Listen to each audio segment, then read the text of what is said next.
Audi est aujourd'hui reconnu comme une marque dite premium et chacun de ses modèles aborde le segment auquel il s'attaque par le haut. C'est aussi le cas pour la nouvelle Audi A1 qui s'attaque au marché des citadines, mais des citadines chic comme les Mini ou des S3.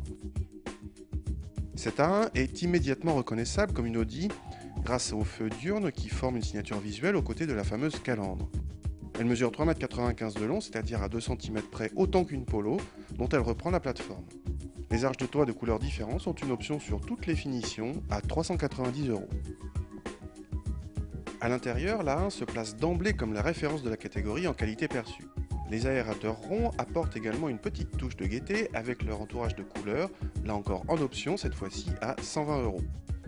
Même chose pour le simili-cuir sur les contreportes ou le bas de la console centrale en option à 350 €. En haut de la planche de bord, l'écran s'ouvre et se ferme manuellement. Il affiche les informations concernant le GPS, évidemment en option, et celle de la plupart des menus. Malgré tout, la présentation est moins fun que dans la Mini.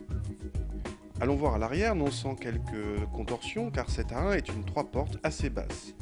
On y découvre que cette A1 est une 4 places, les fauteuils latéraux ne sont pas très accueillants à cause d'un dossier trop vertical et la garde au toit s'avère vraiment faible. Le coffre fait bonne figure avec 270 cm3. La banquette peut se rabattre assez facilement, mais pour obtenir un plancher parfaitement plat, il faut basculer l'assise d'un seul bloc.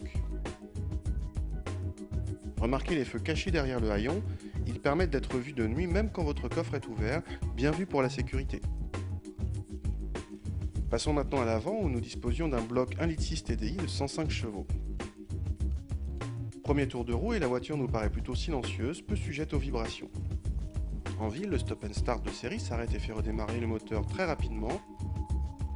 On s'aperçoit vite que la 1 est ferme, presque autant qu'une Mini.